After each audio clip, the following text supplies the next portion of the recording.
I can listen and listen or read and read. And they might have a little exercise in it that I say, oh, that sounds interesting. And then I don't do it. Or it leads me on to somewhere else. Yeah. But if you actually then take the next step, you've learned something in a podcast or in a book. Just reading it isn't going to be enough. You've then got to put it into action. You've got to do the next thing. Welcome to Season 4 of the Widow Podcast. I'm Karen Sutton, the Widow Coach, and I'll be supporting you through the loss of your life partner so you can find a more positive way through your grief. Whether this is your first episode or you've been with me for a while, I want you to know you are capable of creating something meaningful after loss. And you don't have to do it alone. Hello and welcome back. We have the wonderful Orla Blackburn with us again today. Orla came into the podcast. I can't remember which season. I've totally lost track of all the episodes, but you came in, didn't you? I think probably a couple of years ago now, and shared your whole story about Andy and how you sort of, that journey that you took into widowhood and how you were navigating it and what you do now. And things have changed since then for both of us, I think, haven't they? And I wanted to bring Orla on to just share a little bit more about her world, where she is, how she's doing, but also a little bit about what we do together and the importance of our work. And just, whenever Orla and I get together, because we do try and get together, don't we? And we've done some incredible events and things as well. We always have the most amazing conversations, and it's always like, we should be recording this for the podcast. I mean, we've been talking for about 20 minutes before we've even started, haven't we?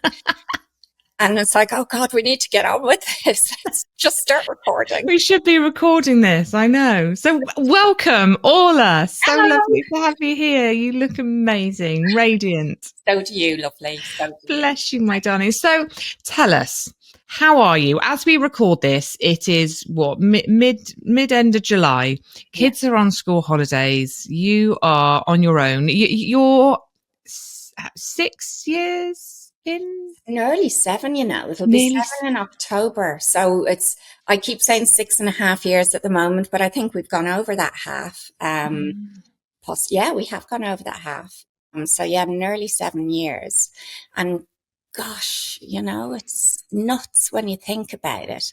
And in those 7 years, so much has happened. So much has changed. I've changed so much. I mean, I still have problems. I still have issues. I still have stuff that goes on each and every day, loads of challenges. Just because you do the work doesn't mean, the sun starts shining and life is perfect. So I still have all of those, but I'm able to navigate them so much better and so differently than I used to do. In those 7 years, nearly 7 years, my child has gone from being a 4-year-old and he's now an 11-year-old and is about to start in secondary school. And, the whole journey with my son has been an entire thing in itself. It has been so challenging, fighting so many systems, getting him the right support, whilst doing it on your own and, dealing with his grief, with my grief, with, just a lot of toxic shite that went on over the years. And, it's almost like, things are meant to happen in 7-year cycles as well, aren't they, with relationships? I've just thought of this and never considered it before, but it's like we've come to the end of, or we're coming to the end of a cycle with the end of primary school, and it's made me reflect quite a lot on those brutal 7 years when it comes to what's happened with my son, but also so much growth and so much changes and I am different. I am different in really positive ways, you know. Mm, Um, mm. so yeah, a lot has happened. And it's interesting, isn't it? Because we all talk about the work. Yeah, And I think, sometimes people might listen and kind of go, what do you mean? What's the work? And I think it looks different for all of us, right? yeah, Doing the work. absolutely. Yeah, It sounds like a job, doesn't it? yeah. And I guess to some extent it is a bit. But what does that look like to you, Orla? Because it is different. So when you say, you do the work and it's got you to this Yeah, place, yeah. what is that for you? What helps? It's probably a very big answer to that question because it's many, many things. And I think I started doing the work unknowingly, not intentionally. I think my body gravitated towards it because I was in such a bad place. I was so shut down, so in fear, so dissociated from everything. That was how my body reacted to everything that had happened. And I didn't I didn't know anything about that at the time. I just thought, I'm weird. How can I be so flat and angry? Those were my two emotions. And that was when to fill time, because I walked out of my job amongst everything else in my life changing. I lost my, identity with work, which my identity was very tied up in my job. And to walk away from that was extreme for me, but that just shows how much I reacted towards how they behaved towards me. And in that first year where I wasn't working, and I was lost, I didn't know what to do, I accidentally started journaling. I didn't know that's what you even called it then, but it would be late night when I was in bed, when all the crazy stuff was running around in my head, when I was full of guilt and shame and blame. And I couldn't sleep. I would just start writing. And I realized, gosh, this is quite helpful, and it's helping me to see things from a different lens or a different angle, or, just to understand rather than my perspective only. And I know it's me writing, so how can it be from a different perspective? But once you start writing it down, it turns into something else if you give it enough time. So that was one thing I started doing accidentally. And I wasn't doing it regularly, just whenever I was in that deep shit, basically. Yeah. And another thing I started doing was moving my body. And I started, I had a gym membership. I might as well use it, or that's what everybody else was telling me to do. And I didn't want to, but I thought, well, I can sit here, and I would literally be here on this sofa staring out into my garden, just not knowing what to do with myself, waiting until my son's day at school was finished and I'd go and pick him up. I was really just going through the motions. But I started going to a gym and I started moving my body really powerfully. And that really helped, moving all of that energy in my body. Very powerful. And then I discovered a yoga classes there. And I realized that whole, feeling it in your body and noticing things and noticing changes, and all the things that I had thought about myself, all my lack, all my, I can't do this, I can't do that, I fit in this little tiny box over here that I won't dare come out of because I'm terrified of voicing my opinions, my thoughts, of believing anything that could possibly be good about myself. And it sounds stupid, but it was challenging myself to do a headstand, and actually eventually being able to do it, because in the yoga class I wouldn't dare try it in front of anybody because I didn't want to fall over and look stupid. I didn't want to hurt myself. All of those things, but I started doing it at home bit by bit, and I started being able to do it. And then I started being brave enough to do it in the class. And I was like, oh my God, what else can I do that I never, ever dreamed I could do? Because I wasn't a sporty kid. I didn't even like doing, I think you call them, roly polies. Yeah, roly polies. I wouldn't even attempt that. I was too scared to do a roly poly. And I just lived in a very small way. I just didn't think I had any potential whatsoever. And I kind of feel like, I grew up with that message given to me quite regularly. And then I started being in a community of other people who wanted to be yoga teachers. And just being in that community made me realize, oh my God, there's other ways to feel, to address things, to look at things. So like there's loads of different things that happened. And also what else? There was one other key thing. That it's gone out of my brain. So I still have brain fog quite considerably. I think too many things happened in succession that has made my brain just not able to retain information the way it used to. So I do forget what I'm saying mid-sentence. It's embarrassing, but I just keep owning it. If I own it, it just is say what it is. And there's probably loads of other people out there go, shit, it's not just me then. Yeah, exactly. Lose your trail of thought. I just do mid-sentence. But so normal. But then I started doing things more with more intention. Instead of just trying a bit of this and a bit of that, I was like, I've realized this helps me, and this helps me. And I started making it as part of my routine, part of, so my son is neurodivergent and there's so many challenges that go with that. So for me, I started getting up earlier in the morning so I could have that time on my own before everything got really hectic and challenging, because I didn't know how to parent a neurodivergent child for quite some time, which is very different parenting to your normal parenting. So, I was learning on the job,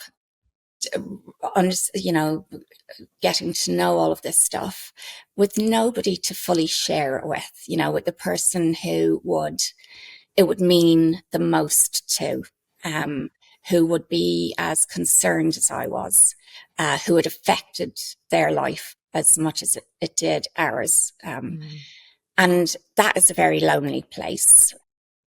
It's a very hard place. It's a place where you feel very judged because, people don't understand that sort of parenting. And to do that alone is hard. So having these consistent practices I would get up early, I would journal, I would just sit in silence, and meditate. And, even though I've been doing meditation for a while, that doesn't come easy to me either. But I try and be as consistent as I can. Now, I'm not a daily person because life just doesn't work that way. Things happen. But then learning about the brain, learning about how the body experiences grief and the changes that happen, I became fascinated by that, and it became important to me to be able to share that with other people. But the doing the work part of that question is, like you said earlier, it is different. That work is different for everybody. It is different for everybody, but it's discovering what it is that's going to make that difference for you. I've got clients who have done all of the cerebral work with it, have done all the reading, all the trying to understand it, have really tried to understand their grief, but can't feel it. They've not got to that place of feeling it. And then they're like, okay, I am willing to take another step and understand this in a different way. And you do have to be consistent, though, as consistent as you can. Because, like I said, I'm not fully consistent, but it has now become a part of my life. I know the things that are going to help to regulate me. And regulate was a word I'd never used Yeah. before until I understood it in my son and what he needs. He needs a calm nervous system. He needs no demands. He needs certain things. And I've had to learn how to regulate my nervous system in order to be there for him. Yes. And it's almost like yoga happened, and these practices I'd been learning came into my life so that then I could better support my son as well. Yeah. So it started off with my grief and what to do with it and how do I handle this and how do I start feeling anything to it's become so important in my life in so many ways.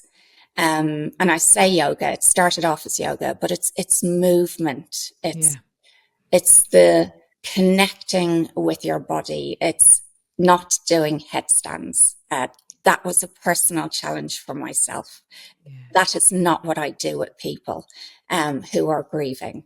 Um, yeah, I've talked quite a lot there, Karen.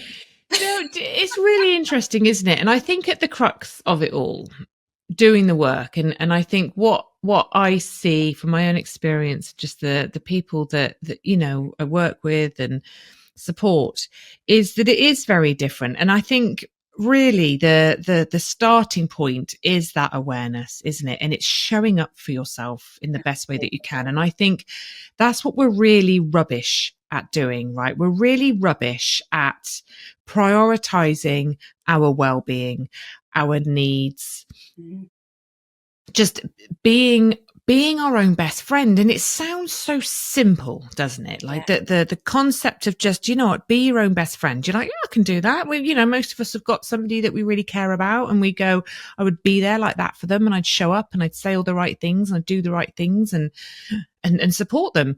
But turning that onto ourselves is, but there's so much underneath that. It's not quite as easy as just like, oh yeah, okay, I'm going to do that. There are so many, subconscious beliefs that are driving us. And sometimes it takes that little bit of digging deeper, which is why investing in yourself is so helpful, because it helps you sort of pull back the layers a little bit. When you talk to other people and you hear other people sharing their stories, their thoughts, yeah, their experiences, things always resonate, don't they? And you're like, oh my God, yeah, actually that's me. That's my truth. That's my story. Or I've got something similar to that. And you start to learn about yourself, and you start to bring what maybe sits in your subconscious in the, the shadow part of ourselves, and you bring it into to light. Okay. And you shine a light on it. You are now consciously aware of it. yeah. And you can start to notice, like you say, what feels good, what doesn't, what am I doing? Why am I doing that? What am I not doing? And why am I not doing that thing? Mm, And when we start to take notice, to stop and listen, we can then understand more about ourselves and actually ask the question, what what do I need? yeah. What would be the kind thing to do? Not what do I expect myself to do? Not what should I be doing? Not what have I always done? But right here, right now, meeting myself in this moment, what what speaks to me? And really, like you say, slowing down, regulating the nervous system. We're always so busy, aren't we? We live in this fast-paced world. Your person dies, there's a million and one things to do. You're trying to find your feet in a world that is so alien to you. And you hear it, I haven't got time, I haven't got time, I can't do this and I can't do that. And I'm like, make the time, Yeah, make the schedule it, time. schedule it. Because if you don't, Yeah, yeah, that's it.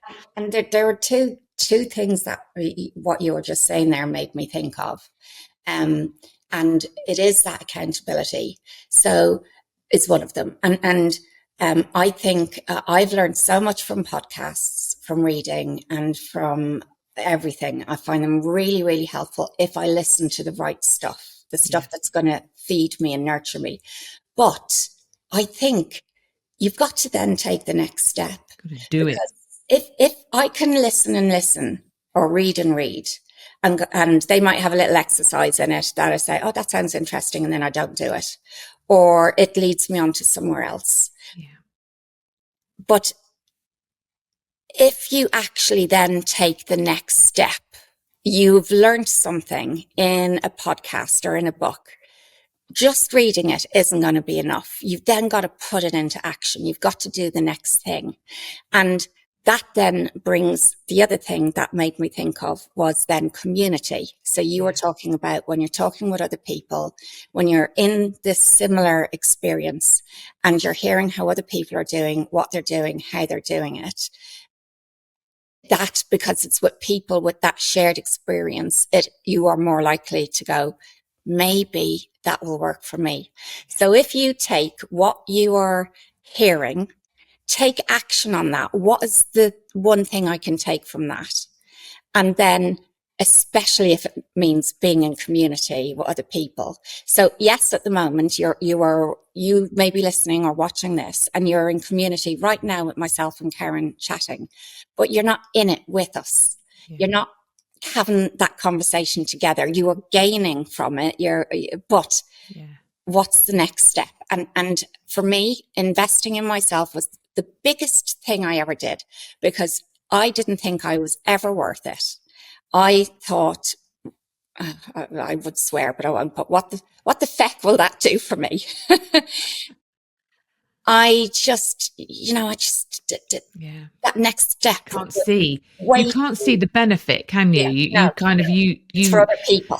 Yeah. And I was the same. I remember my first life coach, and I've shared this before. They wanted £500 for 6 weeks. I didn't even know what a life coach was at this point, right? This was something I was like, what's a life coach? Like, I didn't even know what it was. I was like, £500 for 6 weeks. And I was like quite taken, because like you, I hadn't been in that world. I'd never really invested in myself in any way, shape or form.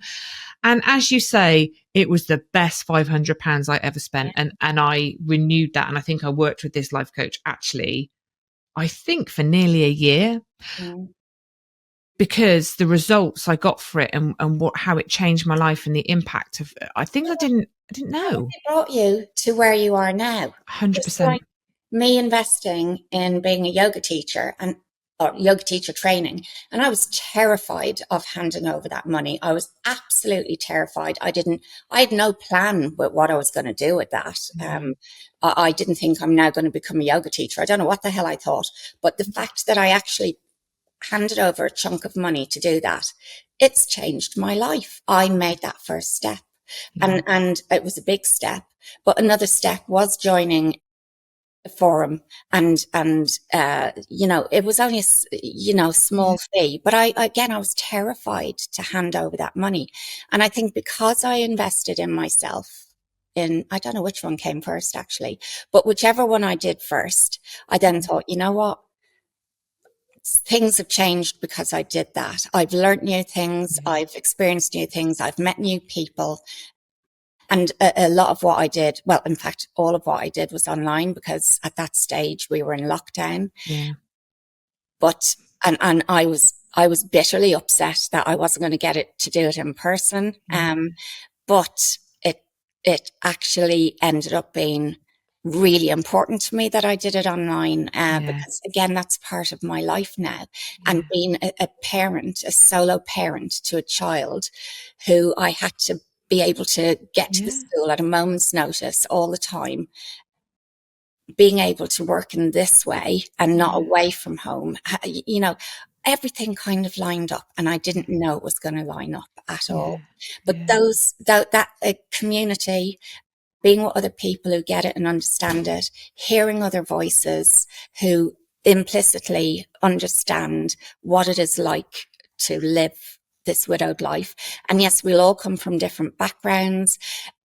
Some of us will be younger, some of us will be older, some of us will be parents, some of us will be grandparents, some of us won't have had that chance to have children, or have decided they didn't want to have children or weren't able to. So, but we have all of this shared experience of Jesus, my life has just completely changed Yeah. overnight, and nobody seems to understand this. So sharing that is important, and getting that support, that Yeah. understanding. I mean, you've got 9 years experience now. It will be in September. Yeah, Yeah. 9 and 7 for me.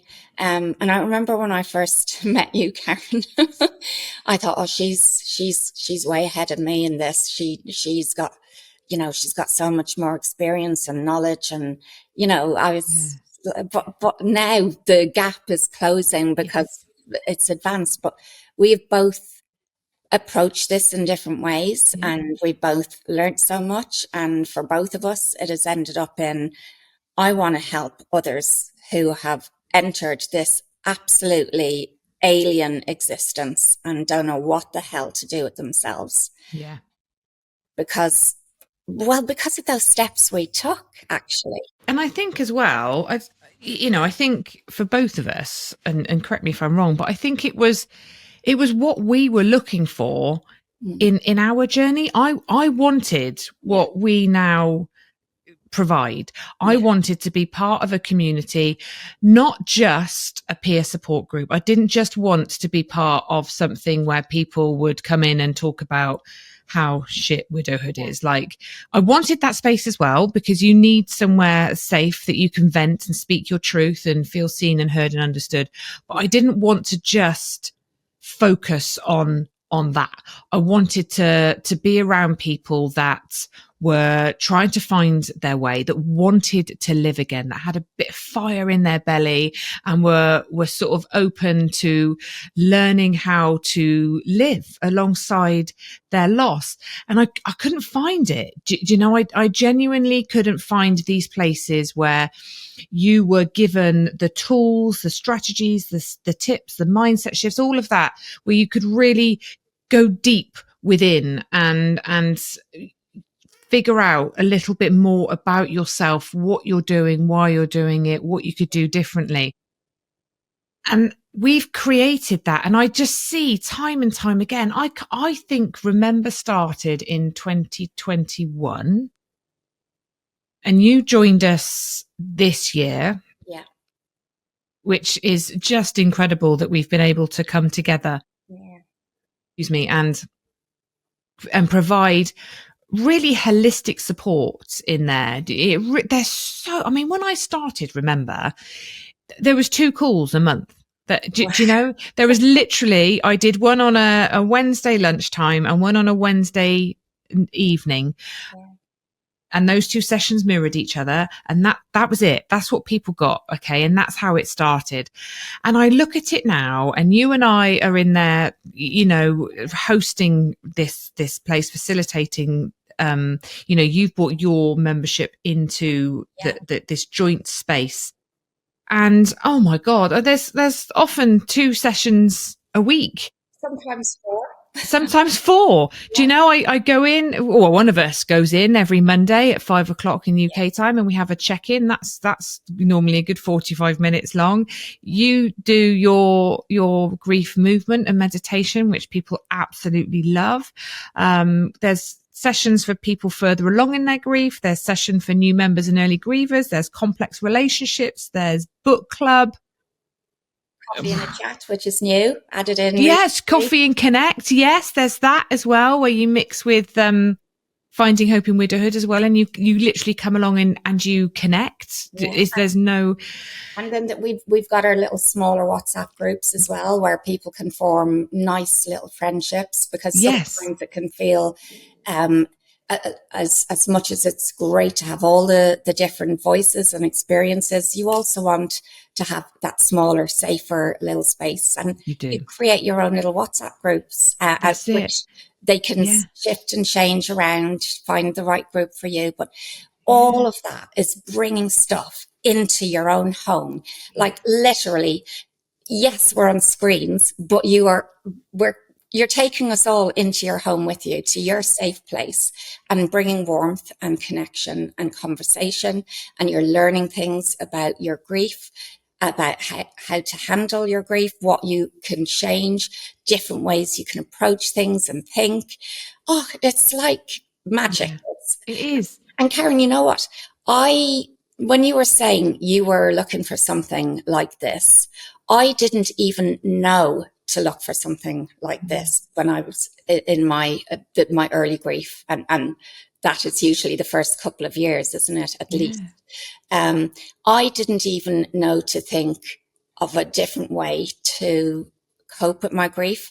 Like most people, I thought shit has happened, get on with it, live with it, and just It'll see what sort yourself happens. out. Yeah. And I was lucky in that the things that I started to do made me go, there's another way here. There are different things you can do that can make you feel different and can help it. You know, you don't have to simply be in it and that's your life ruined forever. Your grief doesn't, you know, your loss is there, but Yeah. you're alive and you can change everything around that thing, that's awful thing that's happened, that Yeah. has changed the whole trajectory of your future, your present, everything. There are tools, beautiful tools. Tools sounds like work again, doesn't it? But this is bringing joy into your life. It is Yeah. welcoming it, actually.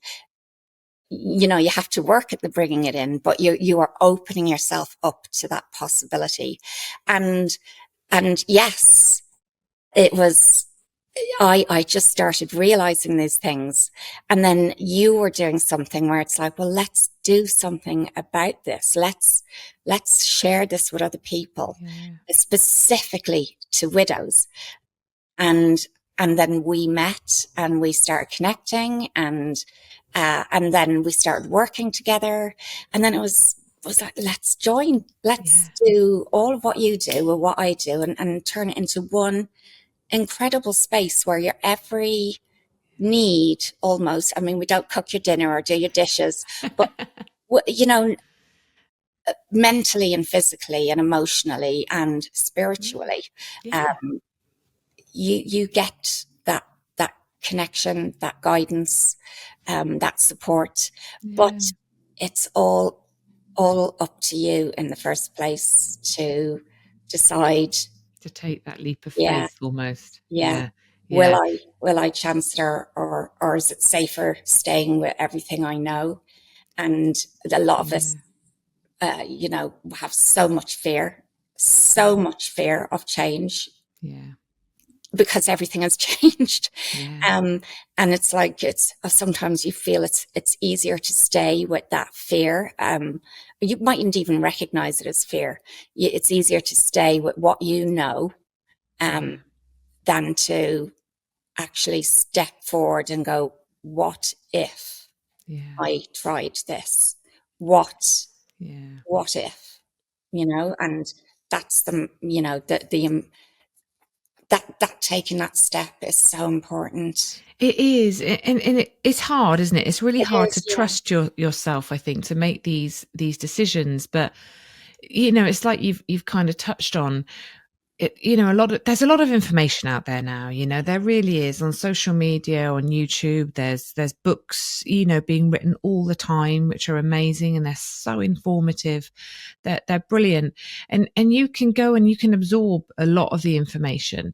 But knowing and doing are two very different things, and we all know a lot of stuff. We all know we shouldn't eat too much cake. But we do, mentioning no names, all fingers pointing at me. I really think surrounding yourself with the right people in life is a game changer. And we see this more and more. And yes, online is so powerful. It really is. And then it always goes that step further. And we do events together, we do events separately. And you bring people together into a space, and that magic just becomes more magical than it is online. And that is magic. And I think this is the thing. You've got to be really mindful of who you're spending a lot of time with. I'm not saying ditch all your negative mates and the family that are just a bit, Yeah.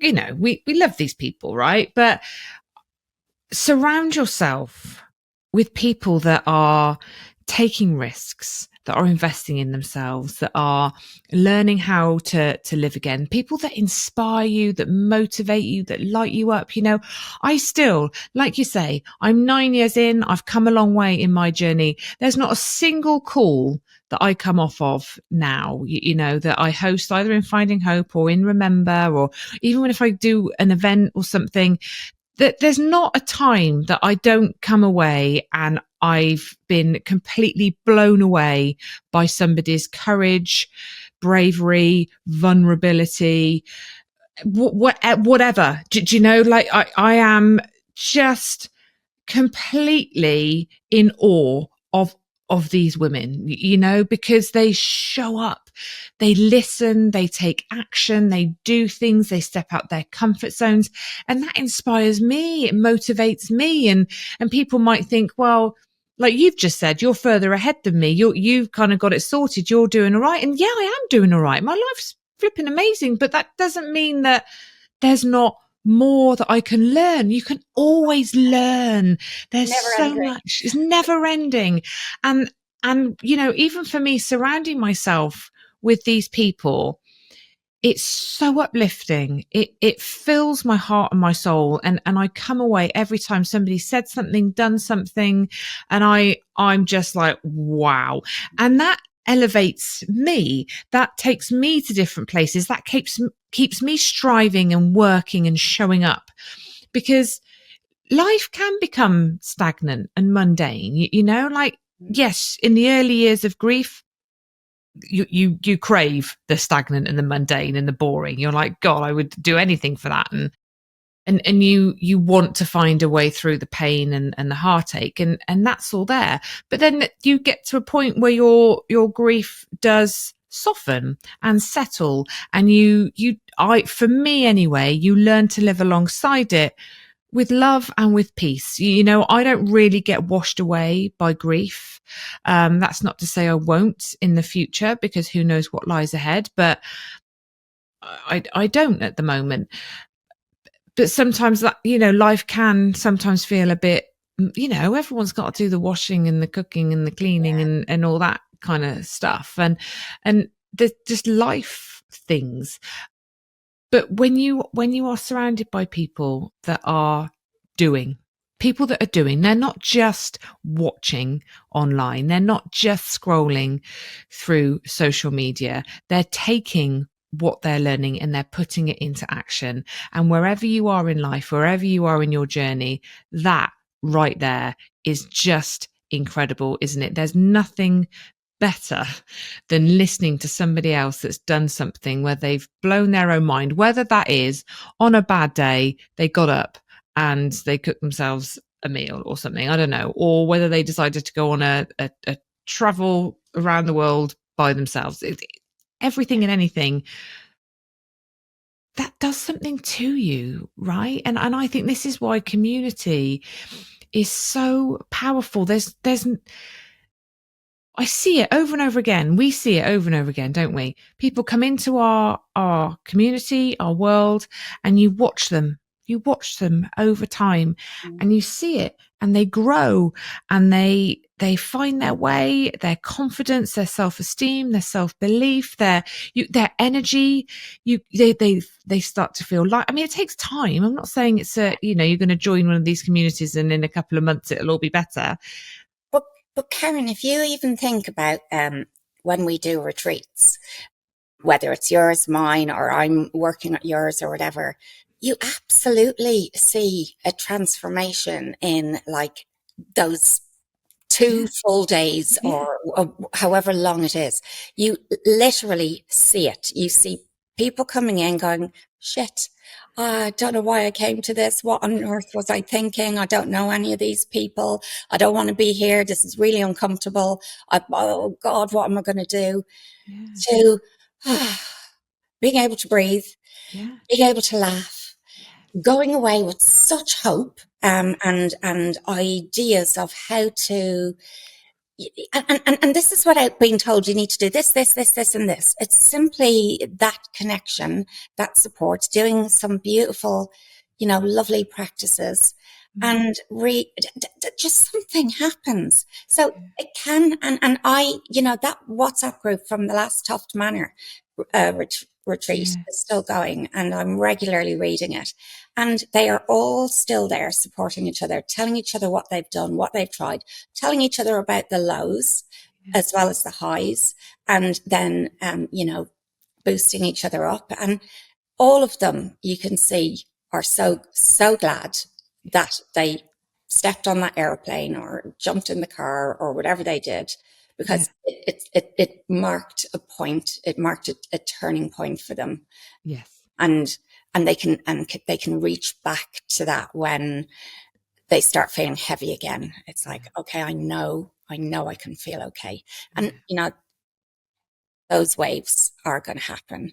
You're right. But yeah, it does take It's time. transformational. In Yes. ways that you can't even begin to imagine, isn't it? Do you Yeah. know? And you can, you, you do feel apprehensive because you don't know what you're going to get, and you can't imagine that anything's going to really make you feel that much better. You can't see it, you can't feel it, you can't imagine it, Yeah. and that's really hard to kind of understand then what you will gain from doing these things. Mm. But like you say, that the retreat we did in May, it literally is Friday to Sunday, and it changes lives. It is transformative for these women that come on these events. And some, even we did Sarasota, didn't we, in January? I mean, that was amazing, because I remember thinking, it was around this time last year, I think, right, I'm going to do it. I'm going to do it. I had an opportunity. I'm going to go to Sarasota. I'm going to host a retreat. And I had a lovely lady out in the States sort of helping me pull it together. And I said to you, didn't I? I know this is going to be a bit tricky. I'm not sure if it will work, but you come to Toff Manor with me, and you show up, and you try and spend a bit of time there if you can. And it's always just so lovely, and we work so well together. It's such a beautiful synergy between us. It really is. And I thought, this is a bit of a long shot. I don't know if Orla's going to wangle this, because you're on your own. I know you haven't got a lot of support around you. And you were like, oh my God, this sounds amazing. I'd love to. I just don't know. Yeah. Fair play to you. Like, you made it happen against all the odds. You made it Yeah. happen. It's so And, incredible. there we were in Sarasota in January, hosting a retreat for around 50 widows over, that was I think that was Thursday to Sunday, wasn't it? Yeah. And then you carried on and had a little trip, didn't And you, around Florida? in order for that to happen, I had to bring three other people with me You to did. make it possible for me. Yeah. So obviously, I decided. So, so this is all the cans. To me, I can stay I used to stay stuck in what I can't do, but I've now really changed that mindset to, okay, that is really impossible, but what can I do around this? Yeah. What is my version of this that I can make it work? And yes, you were only inviting me to be there for the retreat for the weekend. But first of all, I thought, well, if I'm going to go, I've never been to America before, so let's go for 2 weeks. I'm going to I have to bring my son. I couldn't leave him at home for 2 weeks, or I could have done that, but I wanted him to Yeah. experience it as well. And in order for my son to come, somebody has to mind my son. So I've got a wonderful friend whose son is also neurodivergent. So she gets it. She knows it's not going to be this walk in the park or skip down the beach or whatever. And she actually offered to come. I didn't ask her, because I would never have asked her. I just would have thought that's too big an ask. Yeah. Asking her to, and asking her to take her child out of school, Yeah. to miss time at work and all the rest. But she actually offered, and I was like, Amazing. holy shit, this is amazing. And yeah, we turned it into a 2 week thing. It did both of our children the power of good to be out of school. I know that's breaking all the rules, everybody. But when you've got a child whose anxiety and whose stress and whose ability to be in school is very challenging, to take that pressure off them is really Yeah. powerful. Yeah. And both our schools could see the you know the benefits to Yeah. it. So we got sort of not proper. Anyway, I'm going off on a tangent here, but it took a huge amount. But I decided I want to do this. I want to make it work. I want to be involved in this. So instead of thinking, oh, but shit, my son's in school, but oh, it's going to cost a fortune. It's going to be this, that, and the other. I thought, no, this is an opportunity. It's a chance. I want to leap into it with all of my fear, with all of my reservations. And then everything started to flip in a line, Yeah. without Mel, it wouldn't have happened. It wouldn't have happened if you hadn't asked me in the first place. It wouldn't have happened if we hadn't met, Yeah. and it's All then, those little synergies yeah, and yeah, because synchronicities. Yeah. by taking those first tiny steps, you don't know where it's going to You lead don't. you. But it was magical, that power of Oh, being with 50 odd people who are widowed, who yeah. the three people who were facilitating it were widowed as well. Yeah. And yeah, it was It just, was amazing. So we had Debbie there as well, yeah, didn't we? And yeah, you, myself, and Debbie. I mean, Debbie'd never travelled on her own. She got on an aeroplane because I, like I've got the two girls and I have my Andy. So we went out. We had a bit of a holiday before. Then they left, and left me out there, and I stayed out for sort of 10 days on my own. And that for me was a big step because I remember, thank God Debbie came out because when Andy and the girls left, I felt sick. I wanted to get on a plane and go back with them. I hadn't been that far away from the girls or for that length of time. So it took a couple of days to kind of adjust. And like you, I took my kids out of school as well. But sometimes, yeah. you just like I think think in things. this widow world, so much Yeah, trauma and everything else, some things are more important. they They are. really, They really are. are. That's I, exactly I that. might get into trouble for saying that, but I really, But I stand by it. I'm with you. yeah, I'm with you. And between the three of us, we made something that felt a little bit impossible. I say the three of us. Obviously we had our lovely contact in the US that helped pull it all together. So really there was four of us. Much she wasn't facilitating, she was very on hands behind she the was a scene star. helping put it together. She was incredible. We couldn't have done it without her. You know who you are if you're listening. Yeah. So it was just it was just we had a moment, didn't we? We were just this pinch me moment. I'm getting shivers thinking about it. We were like, we are in Sarasota in Florida with all these amazing women that we've been supporting online. We knew a lot of them, most of them really, from being online, and we got to touch them, to hug them and hold them and speak to them and look them in the eye and have beautiful conversations. And they came from all over the US as well. Like they made it happen. Yeah. And it was magical. And that was transformative. That changed lives. That gave people so much. And I think just being in the room with other people is so incredibly powerful. And, I'd love to do another one Mm. over, either maybe in Canada, maybe the US, but potentially I think Canada. Let's do a whole tour of the Just do a US. tour, do it all, do it all. Well, I would love to do another one, and hopefully one day we'll make that happen. Never say never. And obviously I'm running Toft over here and Rise and Renew, and you're doing your first abroad retreat, yeah, aren't you, in October in Spain? yeah, yes, I am, and I'm so looking forward to it. And this is the first time I've been able to hold like a chunky retreat, and abroad.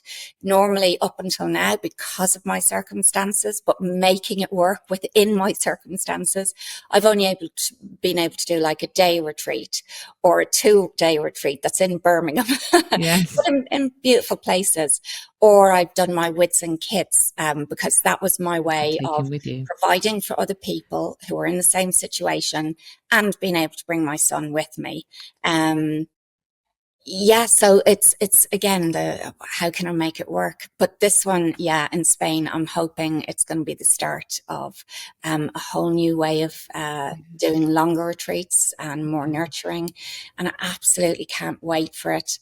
I'm even hoping to see if I can turn that into a Wids and Kids retreat as well.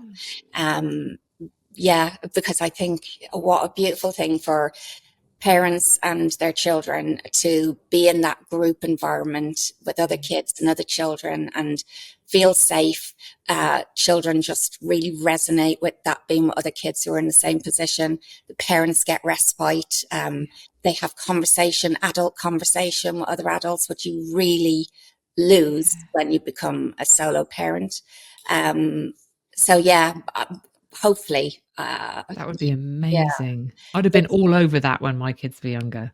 yes, yeah, exactly. I mean, when I first became widowed, my and I was thinking about holidays. I was like, I can't do it. I don't want to Yeah. do it. And I saw something advertised for widows and their children, and it was just a weekend in Italy, and I jumped on that Yeah. opportunity because even though I was very much, I'm not an extroverted person. I'm happy in my own company. Yeah. I find it difficult being with big groups of people and making small talk. Yeah. And I've changed quite a lot in that respect. But then lockdown happened and it never ever happened. But I remember that feeling. I remembered that feeling of thinking, sharing the load, sharing space, being able to talk to other parents in the same position. Um, Hopefully my child would be okay with the other kids. I didn't know at that stage. Mm. Um, and then as I became me, started doing what I do and sharing what I shared, I thought, wow, it would be even better if there's activities for the kids and that gives the parents a chance to just be, Yeah. to have that respite that they cannot get in Mm. everyday life. I mean, obviously, some people are very supported. They have, parents around them or, people rally around. That Yeah. wasn't my experience. And to me, having that kind of community was just so Yeah. important. So I made it. I I made love it. that. I made it happen. It was feckin' hard work, I can tell you. And this year, I've put it on hold because prices have gone up and, there's so many things to consider. But if I can make it happen again, I definitely will. But yeah, so Spain, it's adults only this time. And thank you.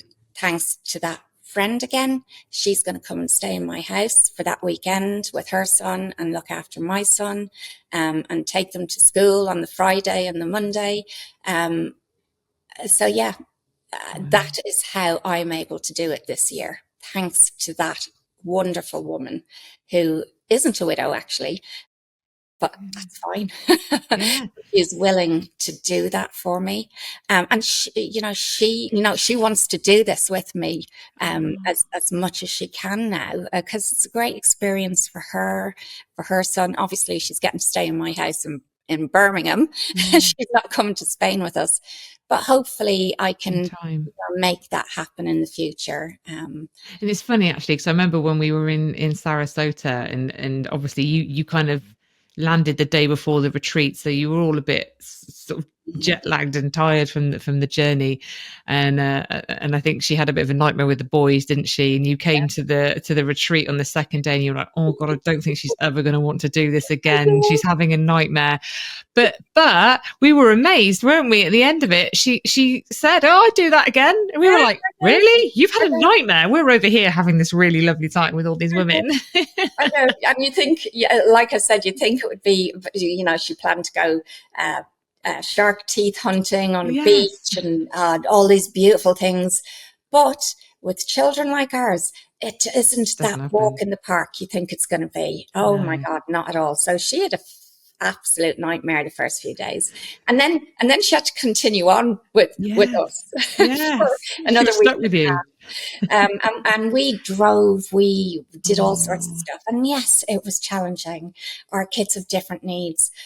But just that, just like being, so I've got different communities I'm now involved in. yeah. One is the widow community where I get those people and they get me. Yeah. And we understand that experience and all that goes with it. But I'm also in the community of SEN Yeah. parents, children Yes. with additional needs. And there's all of that understanding and Yeah. getting it. So being, first of all, in the widowed community in Yeah. at the retreat, and Yeah. then going off on our trip Yeah. around Florida with Yeah. another Sen parent, Yeah. and getting that side of it. It was like all my All needs. needs were met. Yeah. It's, and I think what's so lovely about that is you just don't ever know where your support is going to come from. And sometimes we can be closed off to, oh, I can't do that. But actually, if we just open ourselves up to, okay, what can I do? What is possible? And you just have conversations and you just explore options, you never know what's going to come into your world and be offered in terms. I mean, you would never, like you say, you would never have asked her to do any of that for you. It's only Mel by was having the conversation that, actually, yeah. And and if you'd been close to it, you wouldn't have had that conversation. no, and Mel isn't a woman I've known for years and years. No. Literally, it's only in after being widowed and taking my son to beavers and cubs Yeah. and just meeting at those tiny little drop off and pick up points, and it just progressed Great. from there. I never thought it would progress, but it's turned into something amazing. I mean, Mm. yeah. So again, putting Yeah. yourself in situations, Yeah.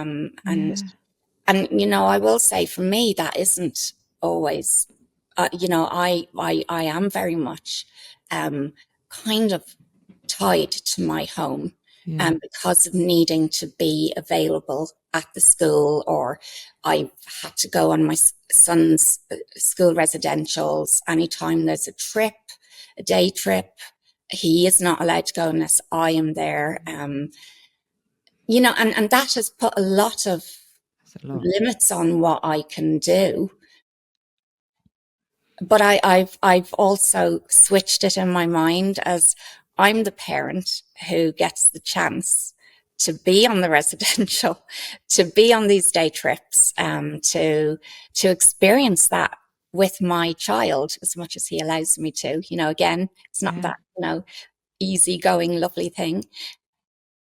But I've Do you taken know it. what? I think that's just one of the most powerful reframes, isn't it? It's like, I get to, not I've got to, but I Yeah, get to. Because when you get to do something, you approach it with a totally different mindset, don't you? And completely. attitude. But when you've got to do something, Yeah. it's hard. And I think what you've done there, I mean, what you've done all in all, Orla, is really beyond anything that anyone would imagine possible. Do you know, you, like you say, you don't have a lot of support around you.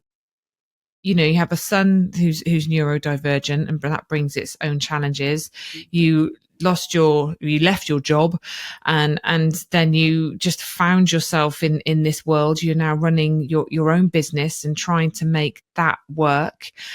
And what you've achieved and what you've done and what you bring to people in terms of support, and how you are there as a solo parent for your son with his extra needs. It blows my mind. Do you know, like, I know people say to me, I don't know how you do it, doing all that you do with two kids. But my kids aren't neurodivergent. They're 18 and 14 now. They weren't when I started, granted, and it was hard. But I also have Andy. I've been with Andy now for, God, I think 6 years. Is it 5, 6, 6, which is a long time. And I have a lot of support. I have all my family and around me, and I have a lot. Do you know? And without that, well, I wouldn't. I don't think I would be able to do this. So, I always I admire you so much. You really do. I think we all do, but I think, you take it to that next level of what's possible. Like, if you want something and you are following your heart and you're doing, what is aligned with who you are and what's meaningful to you, what you can make happen. And yeah, I know it would be nice to be able to do more. And I know you've got so many ideas, and there's so much more within you, isn't there, that wants to come to life. And I know you'd love to do more retreats and events and I mean, God, I think you and I could actually just jump on a jet plane and travel around the world and host widow events, and we'd drag Debbie along, kicking and screaming, of course. But I think we could do that, and we'd be perfectly happy. But that's kind of not Yeah. we can't at the No, moment. we've At got the moment, responsibilities. that's it. But it's remarkable, Orla. Your story really is remarkable, and I think when people listen to these podcasts, they might kind of go, "Oh, yeah, it's all right for her," and it's not. Like you, me, anyone else on the podcast, we are just normal people. Like you said, you had a job in marketing, and I was a midwife, Yeah. and we were normal people with normal jobs, and Happily plodding along. plodding along, doing our thing, and we're no different. And that's not that people have to go on and do anything that Yeah. we've done, but just so much is possible. And funnily enough, we were talking about this in Remember on Monday night at the live at 5. Just it at the beginning, it feels very much like, well, that's really nice that those people have achieved those things and they're in these places. I like to believe there's something better out there for me, but I'm not quite sure I'm really going to find what they found in terms of inner peace and fulfillment and meaning and joy in their lives. And I was guilty of that, I think. At the beginning, after Simon died, I very much kind of thought, do you know what?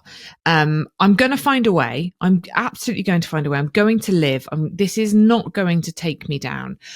However, in the back of my mind, there was always this, it's never probably going to be as good. I'll never feel as safe. I don't think I'll ever feel as loved. I don't think I'll ever feel like I have a family again.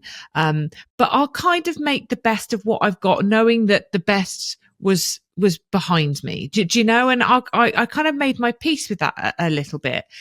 I never in a million years believed that I could feel this good. Better, I think, than I probably ever have, and achieved what I have.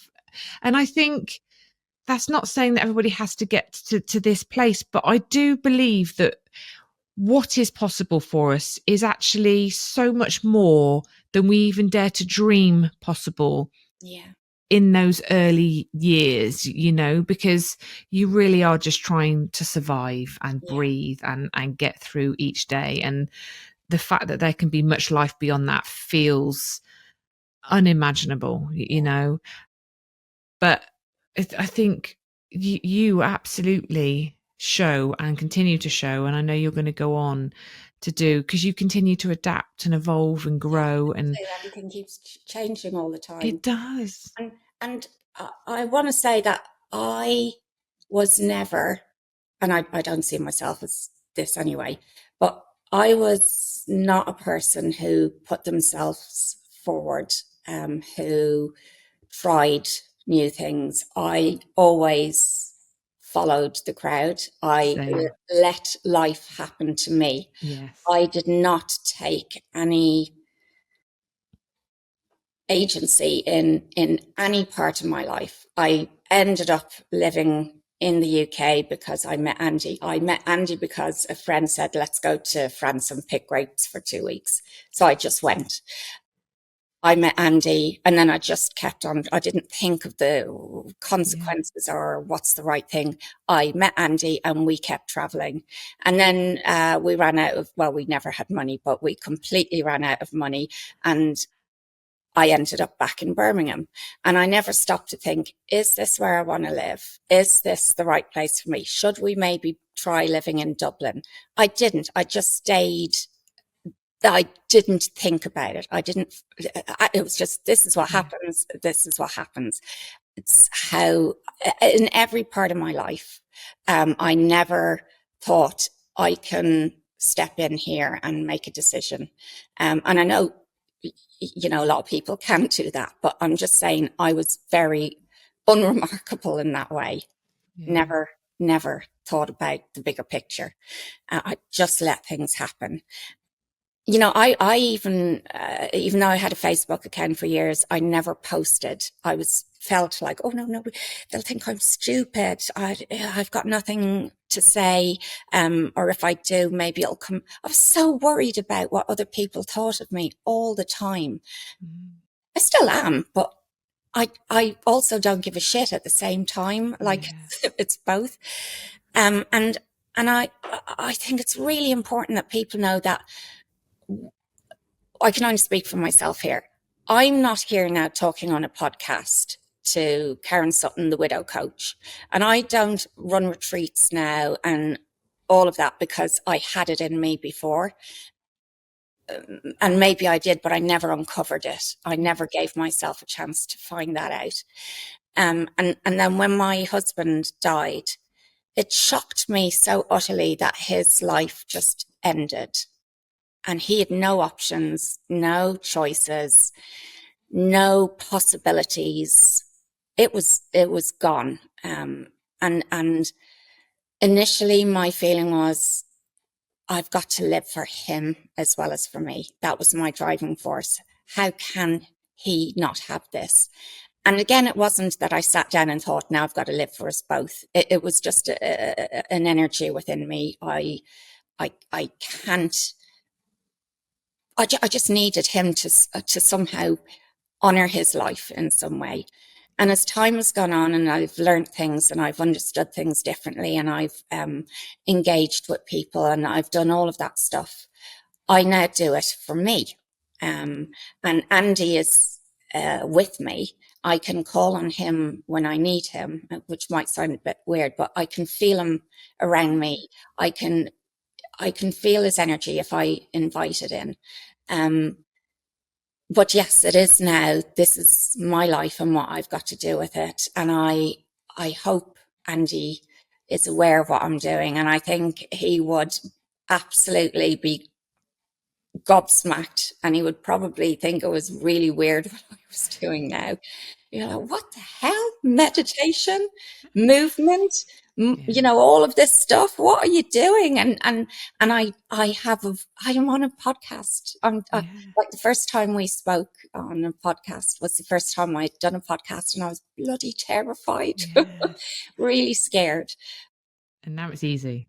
But it's just that you don't have to have it in you beforehand. You don't have to have been this super confident person who knew what they wanted, where they were going, how they wanted life to be. Or it could be you were like that and you had it all mapped out, and then suddenly it's been slammed Yeah. out, Yeah. out. Yeah. But I think no matter who you are or what you came from, what your confidence or lack of confidence was, or self-worth, or all of those Mhm. things, the thing you're reaching for is not to be on a podcast or to do what we're doing, but to feel that hope again, to Yeah. feel that possibility, to feel that life hasn't closed down. And if that's what you achieve, I think that is the Yeah. biggest thing ever you can achieve. And that there is more to you than Yeah, you can see, because yeah. so much of what you said resonates so deeply with me. I Mm, wasn't this person before. Do you know, I didn't have this ability, this confidence, maybe, whatever you want to call it. Like I've had to learn and grow, and each step that you take and each thing that you do that pushes you that little bit further and helps you to see that, oh, I can do that. I didn't know I could do that. I can. And then you go to the next thing and the next thing, and you just keep going and you keep growing, and you learn so much about yourself. But you're right, it's not, I mean, I think if Simon was to come back and see who I am now and what I do, he would fall probably off divorce his you. very high chair. Yes, yeah, exactly. Who is this woman? Exactly, because it just, I think I've always, been able to kind of speak up, but I didn't necessarily know um who I was. Like you said, I never really thought things through. Is that really what I want? Is this going to work out for me? Am I working in alignment with myself? I didn't know words like alignment and core Yeah, values and being fulfilled and taking agency. Like I've learned a whole new language and a whole new way of being and thinking. And that has changed my life and who I am and how I show up and ultimately kind of how I feel and my reality is so different. So I think that's such a powerful point that you've made. If you listen to these things and think, well, that's not possible for me because I'm not that kind of person, don't label yourself as any kind of person. Your our identities are often so wrapped up in our roles. yeah. and these labels that we place on ourselves, but they don't actually say a lot about who we are. And a lot of the time we don't really know who we are. We get wrapped up and caught up in the cycle of life and that hamster wheel of just, the same as everyone else does. But there's so much more within us, all of us, that I think we could ever even dream possible. But we've got to be brave, and we've got to take action and do things that take us out of our comfort zone and invest in ourselves and all those things, right? So that we can peel back those layers and see what we're really made of and what we really want, and be able to go after it and create something meaningful Yeah. again.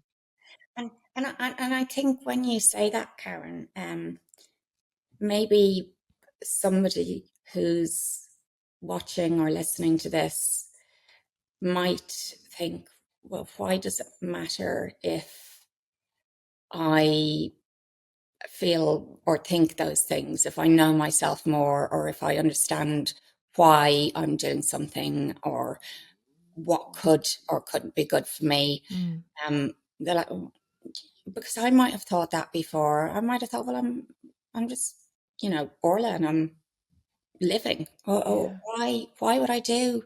Why do I need that? yeah, And I think when you start living under the surface, because I think most of us are living on this surface of what you should do, how you do it. We yeah, think this is what we're doing. It's absolutely the way life should be. And if something happens to us, it's like, oh God, that's oh, something else crap has happened. Or if something good has happened, it's like, oh, that was nice. yeah, But when you can kind of go under those layers of what you've thought is who you are, all those beliefs you've taken on board because of your roles, or because of what was said to you when you were a mm, child, or because of how school went for you, they all are layered onto us, and we believe that's it. yeah, That's who we are. I'm not sure if I'm making sense here. But when you take that opportunity to go underneath, to realize there is more here. There's a lot more. And I've just taken other people's opinions and believed them to be true. mm. I can let go of those. It's very, very hard to. And But it's possible. it is possible. It is possible. And that's where the things start to open up a little bit. I think we very much live in a world where we are conditioned, from a very young age to think a certain way, to be a certain way, and to break free from those conditions and really go inward and connect with our authentic self. Mm, It's so empowering, and it just brings a real sense of inner peace and trust and safety and calm in the world. And I think when you come from that place, you're able to then really find that joy, that meaning, that fulfillment in life that you so long for, but the whole time you're living by those pre-conditioned kind of beliefs and ideas that you hold on to. You are essentially behind bars. You are stuck behind without these realizing these it. walls without realizing it, but you can break those walls down, Mm. and you can free yourself. And it's so powerful. It's so powerful. And what lies beyond that is, oh, gold. It is. And when you do go under those layers, and you start understanding who you actually really are, you start having that better relationship with yourself. Yeah. And at the beginning, you were talking about treating yourself like Yeah. you would a Best friend. friend. And it's taken me a long time to get to that place, and Yeah. I'm not there always.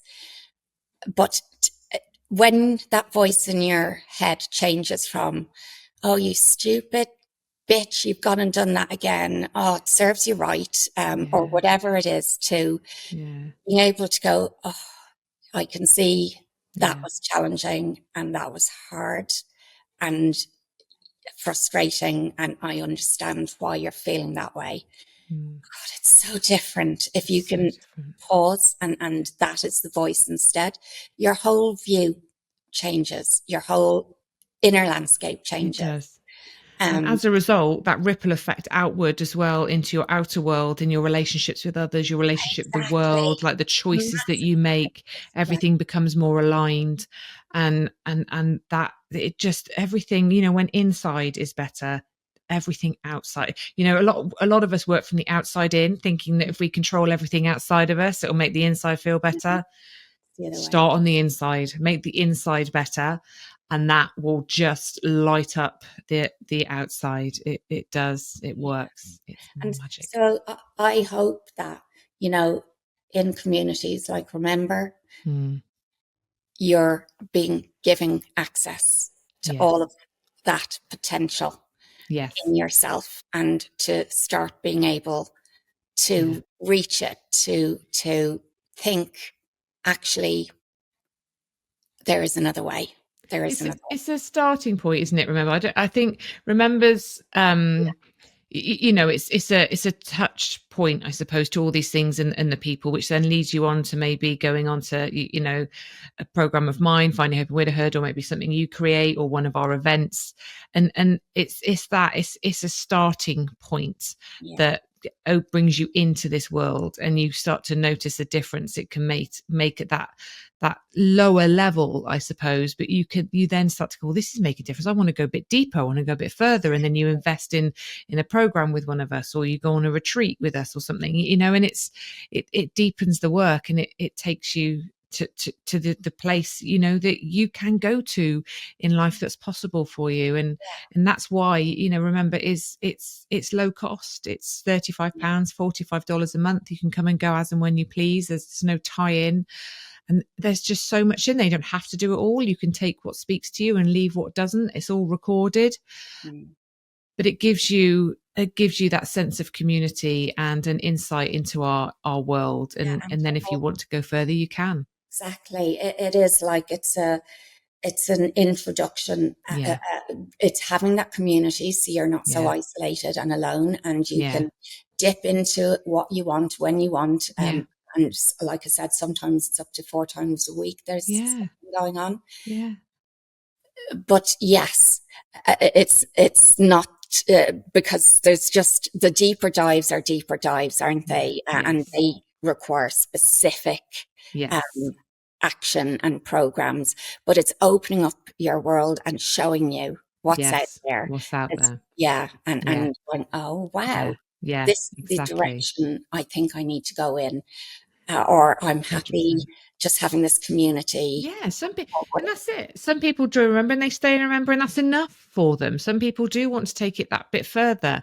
There's no rules.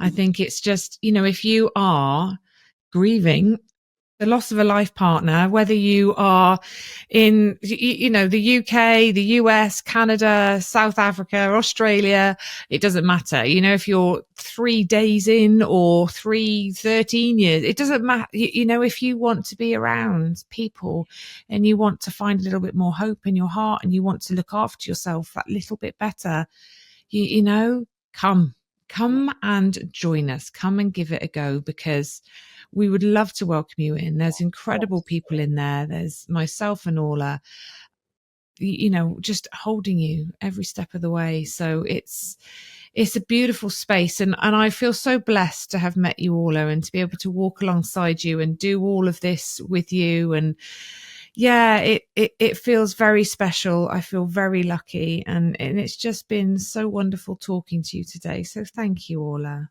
I do go on, don't I?